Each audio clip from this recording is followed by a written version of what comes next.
બરોબર. હા આજ તો અષાઢી બીજ છે.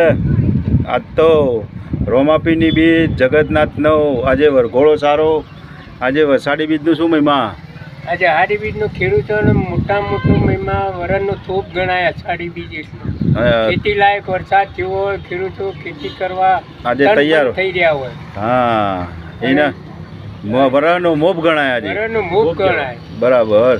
અને આ તો રોમાપીની બીજ ચંદુબા. હા, રોમાપીની બીજ 12 બીજનું ધણી કહેવાય. અને આજે જગન્નાથના શું કહેવાય? મોટા નાથ. આ તો વરઘોડો સાચું જબરદસ્ત. આજે જગતના મોટા નાથ ગણાય. આ જગતના નાથ કહેવાય. એરાય દ્વારકા વાળા, એ દ્વારકા વાળા કયો અને રણછોડ કયો કે જે કેવું એ કહી શકો. આજે અમદાવાદમાં કેવો છે મોટો વરઘોડો? મોટો જબરજસ્ત વરઘોડો છે. મહેસાણામાં છે, મહેસાણામાં છે, કલોલમાં. ઓરિસ્સામાં છે, બધા મોટી મોટી સિટીઓમાં બધા વરઘોડા છે ભગવાનના. આજે તો મોટો મહિમા ભગવાનનો, મોટો મહિમા. દ્વારકા વાળાનો. જય દ્વારકાધીશ. જય દ્વારકાધીશ. અમારો વિડીયો ગમે ગમે તો તો લાઈક લાઈક કરજો, શેર કરજો, કરજો.